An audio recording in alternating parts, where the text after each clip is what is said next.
মিষ্টি বিথ ইপসিতা। আমি ইপসিতা, এখানে নোগানাগালি নকিস্তি অনলি বলছি। তো আজকের ভিডিওর শুরুতে কোনো গান নয়, খুবই তাড়াহুড়োর মধ্যে ছটপট একটা ভিডিও করব, বলতে পারেন আর্জেন্ট। আর আর্জেন্টের থেকেও খুব বেশি ইম্পর্টেন্ট কারণ প্রচুর মানুষ আমাকে একটা পোস্ট, তার লিঙ্ক পাঠিয়েছে, সেটাকে শেয়ার করেছে না আমাদের কিমা দিদি। সেখানে কিমা দিদি বলেছে, একটা রিপোর্ট দেখিয়ে সেখানে বলেছে, মানে সে বোঝাতে চেয়েছে যে করোনা বা কোভিড পজিটিভ তার হাজব্যান্ড ছিল, সেটা নিয়ে আদৌ ছিল কি ছিল না আমরা যে সন্দেহটা প্রকাশ করেছি সেটার জন্য সে প্রমাণ স্বরূপ তুলে দিয়েছে এই যে একটা এটা একটা রিপোর্টের অংশ, তাই তো ভালো হয়েছে তুলে দিয়েছে, কারণ তাতে আরো পরিষ্কারভাবে আমাদের বুঝতে সুবিধা হয়ে যাচ্ছে যে এই যে রিপোর্টটার কথাতে যে কথা, মানে এই রিপোর্টটার বেসিসে যেভাবে কোভিড পজিটিভ কথাটা ছড়িয়েছে সেটা সম্পূর্ণভাবে মিথ্যে কথা। এমনিতেও আমরা জানি যে কোভিড পজিটিভ যখন কোনো মানুষ হয়, সাধারণ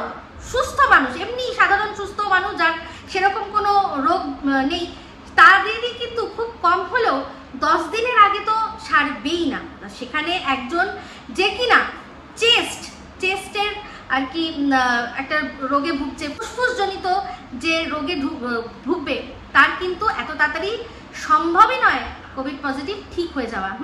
কারণ এই কোভিডটা প্রথম যখন প্রচুর মারাত্মকভাবে ছড়িয়েছিল তখনই বলেছিল যে যারা আর কি পেশেন্ট, যারা বয়স্ক বা যাদের কোনো রোগ আছে বা একদম বাচ্চা, তাদের পক্ষে এটা খুবই আর কি জানলেবা বা ফ্যাটাল যেটাকে বলে, তাই তো যাই হোক, মারাত্মক একেবারে ব্যাপার। তো এখন কিন্তু আস্তে আস্তে যবের দিকে আমরা এই কোভিডের যে ইনজেকশনটা আর কি, বা যেটাকে বলে ভ্যাকসিনেশন, যবের দিকে সেটা আবিষ্কার হয়ে গেছে, সেটা যখন আমরা নিয়েছি, এখন কোভিড আসবে আমাদের, কিন্তু সেই রকমভাবে আমাদের আর কি প্রাণনাশী হয়ে দাঁড়াতে পারবে না। তো এই যে কিমা, সে নিজে একেবারে অশিক্ষিত, সেটা দেখুন, অশিক্ষিত হওয়া কোনো খারাপ নয়, কারণ সবার যে সব শিক্ষা হবে এরকম কোনো মানে নেই, পড়াশোনা সবার দ্বারা হয় না, কিন্তু নিজে অশিক্ষিত হয়ে অন্যদেরকে অশিক্ষিত ভাবা, এটা হচ্ছে মারাত্মক একটা সাংঘাতিক বিষয়, মারাত্মক একটা বোকামি। তো যাই হোক, এই যে দিয়েছে রিপোর্টটা দিয়েছে, সেখানে সবার আগে কতগুলো জিনিস আপনাদের পয়েন্ট আউট করব। প্রথমত, ওর হাজবেন্ড ফুসফুসজনিত রোগে ভুগছে, তো তার তো পালমোলজি ডিপার্টমেন্টে ভর্তি হওয়া উচিত ছিল, তাই না? মানে আমি জানি না যারা আর কি ভর্তি করেছে এই চেস্ট ডিপার্টমেন্টটাই কি পালমোলজি ডিপার্টমেন্ট কি না, আমি সেটা নিয়ে শিওর নই, কিন্তু আমি যতদূর জানি ফুসফুসের জনিত রোগ যারা আর কি সারায় বা যারা যে ডিপার্টমেন্ট দেখে তাদের বলে পালমোলজিস্ট। তো যাই হোক, সেখানে দেখা যাচ্ছে টিবি অথবা চেস্ট ডিপার্টমেন্ট, সেখানে তার বরের চিকিৎসা হয়েছে। তো টিবি জিনিসটা আমরা জানি আস্তে আস্তে ধীরে ধীরে আমাদের এখান থেকে প্রায় উঠেই গেছে। যক্ষা নামে যে রোগটা ছিল, যেটা কিনা প্রাণনাশী, সেটা সাধারণত হতোই একদম দারিদ্র্য সীমার নিচে যারা থাকতো তাদেরকেই হতো, মানে দিনের পর দিন খেতে না পেয়ে, বা তার খুবই সস্তা যে আর কি ড্রিঙ্কগুলো যেগুলো হয়, অ্যালকোহল একদম সস্তা, যেগুলো মানে দেশির থেকেও আরও নিচে, যেগুলো কিনা আইনত অপরাধ, সেইগুলো খাওয়ার ফলে আর তার সাথে সাথে খাবার না খেতে শুনেছি এটা শোনার কথা যে যক্ষা নাকি হতো। বেশিরভাগ দেখা যেত যে একদম বিলো দ্য লেভেল যারা খেতে পায় না তাদের যক্ষা রোগটা তাড়াতাড়ি আর কি ক্যাচ করতো। তো সেখানে ওর হাজবেন্ড, ওদের যে লাইফস্টাইল, সেখানে খেতে পেতো না, এরকম তো কোনো হবে না। তো তার মানে কি, তার মানে এই লোকটার ওপর চরমভাবে মানে রীতিমতো তাকে ভালোভাবে আর কি টেক কেয়ার করা হয়নি। সে খাচ্ছে না, তিনি রোজ যে মাদক সেবন করেন, মানে রোজ উনি ড্রিঙ্ক করেন, সেটা আমরা সবাই জানি। তার মানে সে যে ড্রিঙ্ক করে আসছে, তারপর বাড়ির আর কেউ নেই এটা দেখার জন্য যে তাকে সে দুটো খেলো কি খেলো না, হয়তো একবেলা খেয়েছে, রাতের বেলা যখন বাইরে থেকে খেয়েছে, তারপর আর তার মুখে দুটো রুটি বা দুটো ভাত গুজে দেওয়ার মতো লোক ছিল না। আর এটা দীর্ঘদিন ধরে হয়তো ওনার সাথে হয়েছে, তার জন্য আজকে এই রোগটা হয়তো বা ওনার শরীরে বাসা বেঁধেছে। তো বাড়ির লোকের যে প্রচুরভাবে কেয়ারলেস অ্যাটিটিউড, সে তো আমরা জানি। একটা মানুষ 21 দিন ধরে অসুস্থ মানুষ, সে ওষুধ খাচ্ছে না, বাড়ির লোকে টের পাচ্ছে না, এটাতেই কিন্তু পরিষ্কার বোঝা যায়। যেই বাড়ির লোকের কিনা পাশে নেমন্তন্ন করেছে, সেখানে গিফট দিয়ে, সেখানে আর কি সেজে গুজে অন্নপ্রাশন খাওয়ার পয়সা আছে, তাদের বাড়িতে খাওয়ার পয়সা নেই, এই কথাটা যাদের মাথায় বুদ্ধি আছে তারা অন্তত বিশ্বাস করবে না, ঠিক আছে? তারপর আসলো, দেখলাম যে কোন ডিপার্টমেন্টে, মানে কোনখানে ভর্তি রয়েছে, কোন ওয়ার্ডে ভর্তি রয়েছে, কোন রুমে ভর্তি রয়েছে। তো সেখানে দেখলাম সেটা হচ্ছে গিয়ে ICU, তো আমাদের এতদিন ধরে বোঝানো হয়েছে আইসিসিইউতে ভর্তি, ঠিক আছে।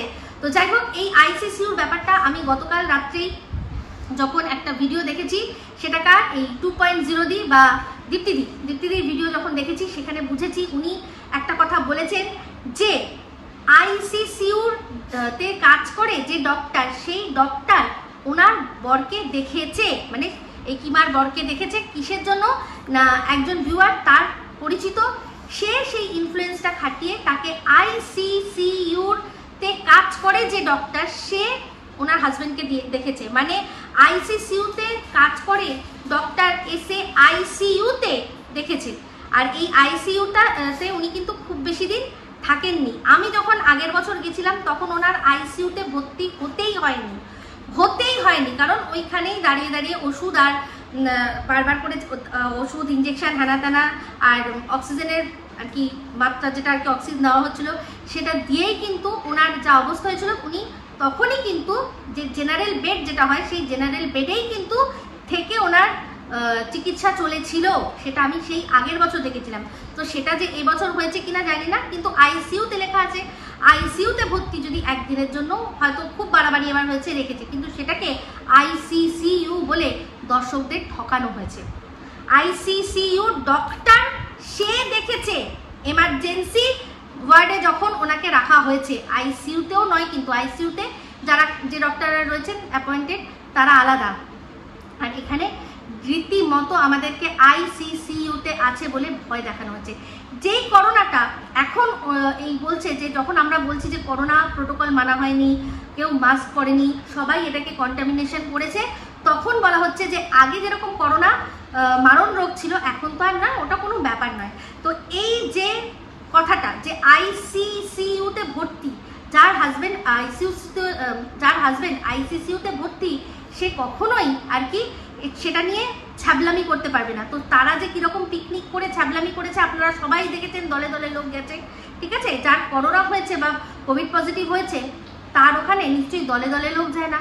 তাহলে সেখানে বোঝাই যাচ্ছে। আপনারা এবার আসি যে আইসিইউটাকে আইসিসিইউ বলে দর্শকদের কাছে এক্সট্রা সিম্প্যাথি আর এক্সট্রা টাকা ভিক্ষা পাওয়ার জন্যই আর কি এই কথাটা বলা, সম্পূর্ণ মিথ্যে কথা বলা, ঠিক আছে। তো তারপর আসি এই যে রিপোর্টটা, তার নিচে একটা ইমপ্রেশন বলে তো থাকে যে এই রিপোর্টটা করা হলো, তাতে আমরা কি বুঝলাম। সেখানে বোঝা যাচ্ছে যে এই রিপোর্টটা যে করা হয়েছে, এই যে স্যাম্পেলের যে স্পেসিফিকমেন্টটা নেওয়া হয়েছে, সেটা ঠিকভাবে নেওয়া হয়নি। আপনারা লাইন বাই লাইন পড়ুন, তাহলে বুঝতে পারবেন যে ভালোভাবে নেওয়া হয়নি। এই যে রিপোর্টটা এসছে, সেটার কতটা ঠিক, কতটা অ্যাকিউরেট, সেটা কিন্তু তা নিয়ে সন্দেহ রয়েছে। লাইন বাই লাইন যারা ইংলিশ পড়তে পারেন তারা পড়লেই বুঝতে পারবেন যে সন্দেহ রয়েছে। এইটা নিয়ে আমাদের মধ্যে সন্দেহ রয়েছে যে যে স্পেসিফিকটা নেওয়া হয়েছে, যেভাবে নেওয়া হয়েছে, সেটাতে কিন্তু অ্যাকুরেট হয়তো আসেনি রেজাল্টটা। তো সেই জন্য কি করা হবে, এই রোগীকে দুদিন দেখার পর 2 থেকে 4 দিনের মধ্যে আবার একবার টেস্ট করা হবে। তো সেই 2 থেকে 4 দিনের পর আবার টেস্ট করে দেখা গেছে যে আগের বার যে রিপোর্টটা ছিল সেটা ভুল, না হলে এত তাড়াতাড়ি কোনো দিনও কোভিড পজিটিভ ঠিক হতে পারে না। তো যারা ওখানে শিক্ষিত মানুষরা রয়েছে, তারা কিন্তু, যে অশিক্ষিত মানুষ সে কোভিড পজিটিভটা দেখেছে, সে সেটা নিয়ে লাফালাফি করেছে, আমি তাও মানতে পারি। কিন্তু যারা ওখানে এত হাইফাই মানুষরা গিয়ে বসে আছে, আমরা শুনছি এত হাইফাই, যাদের নাকি সব রকমের হসপিটালে ভীষণ চেনা জানা, ভীষণ আর কি তাদের হোল্ড আছে, তারা মনে করলে যেখানে কোভিড না হওয়ার, মানে চিকিৎসা না হওয়ার, সেখানেও চিকিৎসা করতে পারে জোর করে।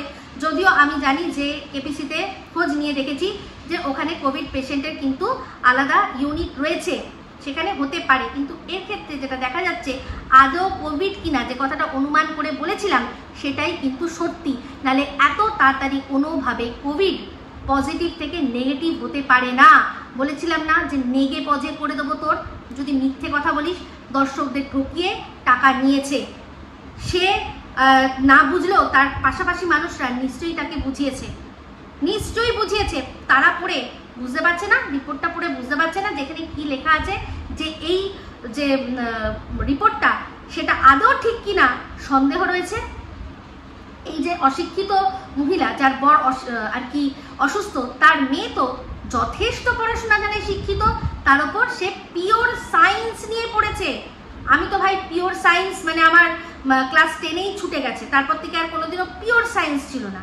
হ্যাঁ, পিওর সায়েন্স ছিল না, উচ্চ মাধ্যমিকেও ছিল, কিন্তু সেটা অন্য, জিওগ্রাফি আর ইকোনমিক্স একসাথে থাকলে যেটা ইকো জিও সায়েন্স হয় সেটা ছিল।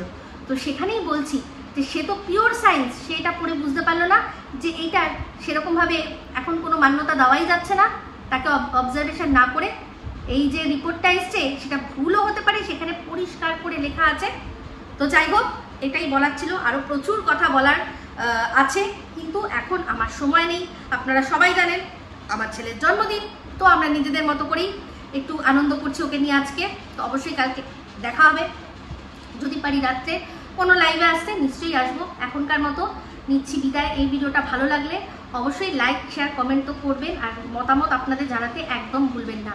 আর যারা চ্যানেলটা সাবস্ক্রাইব করেননি তারা সাবস্ক্রাইব করে নেবেন। সবাই ভালো থাকবেন, সুস্থ থাকবেন। আবার আছে খুব শীঘ্র নতুন ভিডিও নিয়ে। Me Ipsita signing off. Love you all.